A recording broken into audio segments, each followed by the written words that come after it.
Sunita Tarasundari veg. আমি সুনিতা। তোমাদের যখনই মন পছন্দ বা নতুন খাবার খেতে ইচ্ছা করবে, ইউটিউবে গিয়ে লিখবে সুনিতা তারাসুন্দরী ভেজ আর সাবস্ক্রাইব করবে আমার চ্যানেল। আমার সমস্ত রান্নার আপডেট পেতে বেল নোটিফিকেশনটা অন করে রাখবে। আর বন্ধুরা, আজকে আমি দারুণ স্বাদের কাঁচকলার রেসিপি করে দেখাচ্ছি। আর এই দেখো কত সুন্দর হয়েছে। আর এখানে আমি 4টে কাঁচকলা নিয়েছি আর কয়েকটা আলু নিয়েছি। আলুগুলোকে আমি ছাড়িয়ে আর 4 পিস করে কেটে নিচ্ছি। কাঁচকলার জন্যে মানে লম্বা লম্বা করে আলুগুলো কেটে নিতে হয়। আর এগুলো আমি জলেই দিয়ে রেখেছি। এবারে আমি কাঁচকলাটা কাটছি।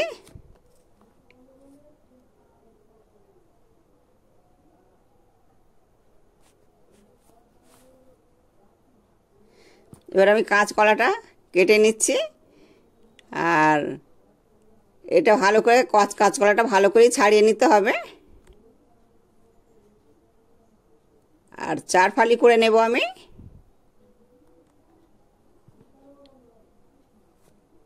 আর দেখো এই 4 ফালি করে নিয়ে আমি জলে দিয়ে দিলাম।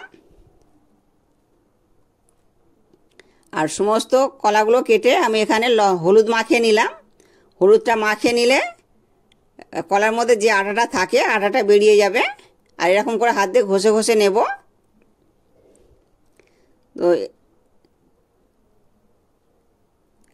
এবার আমি তেজপাতা 2টো দিয়ে দিলাম আর জিরে দিয়ে দিলাম কড়ার মধ্যে। তো তেল এবার দিয়ে দেব।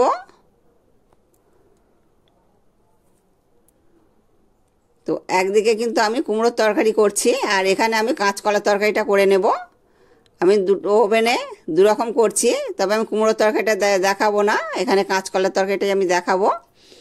তো এখানে আমি তেজপাতাটা সোনালি বর্ণ হয়ে গেলে আমি এবারে সবজিটা ভেজে নেব। মানে আলুটা প্রথম ভাজবো, তারপরে কিন্তু কলাটা ভাজবো। তো আলুগুলো আমি আগে ভেজে নেব। আর আলুটা ঢাকা চাপা দিয়েই ভাজবো। আর যেহেতু একটু বেশি করে তেল দিয়েছি, তো তেলের মধ্যেই অনেকটাই সিদ্ধ হয়ে যাবে। তো আমি ঢাকা চাপা দিয়ে ভেজেছি। দেখো আলুটা কিন্তু অনেকটাই সিদ্ধ হয়ে গেছে, প্রায় 80% সিদ্ধ হয়ে গেছে।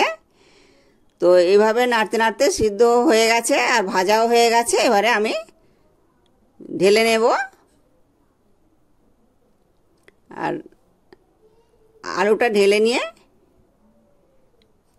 তারপর আমি কড়াটা ভাজবো। আর এখানে আমি মশলাটা করে নিচ্ছি।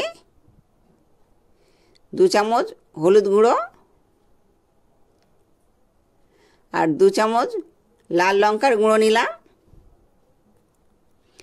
আর ধনের গুঁড়ো 2 চামচ নিয়ে নেব।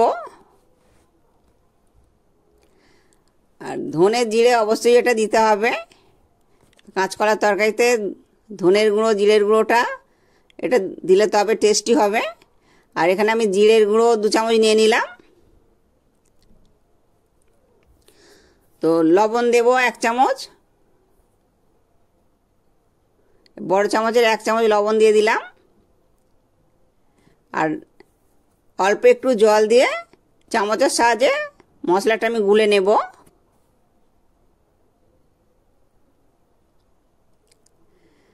আর আমি আর একটু জল দিয়ে মশলাটাকে একটু ভালো করে গুলে নেব।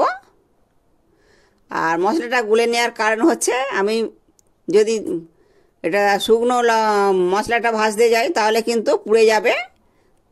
আর এখানে দেখো কাঁচকলাটা আমি বসিয়ে দিয়েছিলাম, কাঁচকলাটাও আমার ভাজা হয়ে এসছে। এটাও আমি ঢেলে নেব।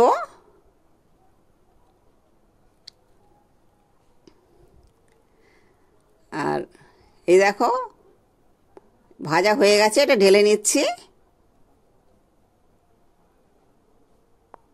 আর আলুর সঙ্গে আমি ঢেলে দিলাম।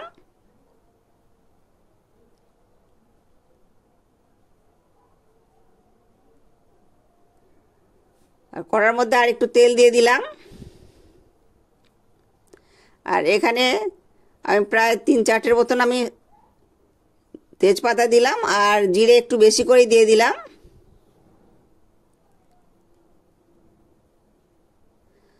তো এটা সোনালি বর্ণ হয়ে গেলে এর মধ্যে কিন্তু আমি মশলাটা ভেজে নেব।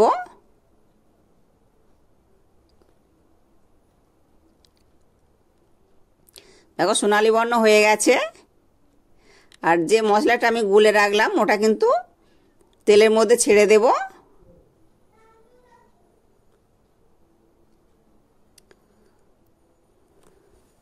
তো তেলের মধ্যে ভেজে নিলে স্বাদ দ্বিগুণ বেড়ে যায়। তো তার জন্যই আমি মশলাটা ভেজে নেব। আর বাড়িটা ধুয়ে আর একটু জল দিয়ে দেব।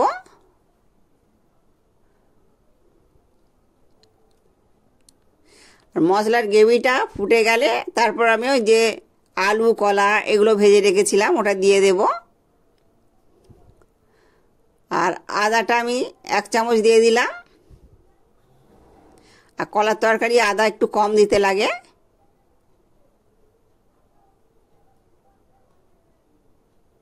ওই দেখো গ্রেভিটা ফুটে গেছে, আমি এবারে কলা আলু এগুলো ঢেলে দিলাম। এবারে খুন্তির সাহায্যে ভালো করে নেড়ে চেড়ে নেব।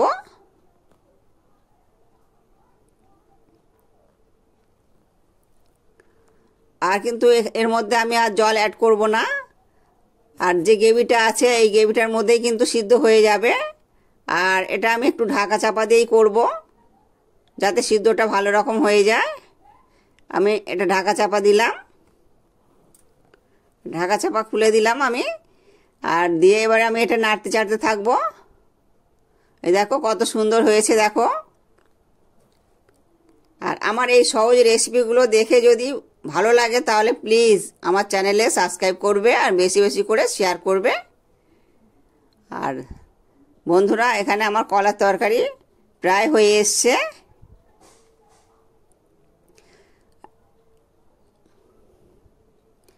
আর দেখো গ্রেভিটা আর কিন্তু নেই, শুকনো শুকনো করে হয়েছে।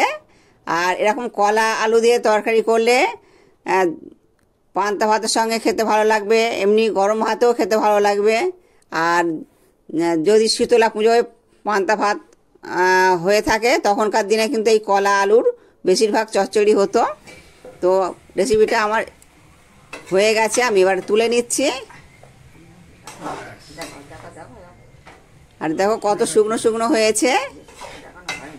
আজকে রেসিপি কেমন লাগলো, ভালো লাগলে চ্যানেলটা সাবস্ক্রাইব করবে আর বেশি বেশি করে শেয়ার করবে।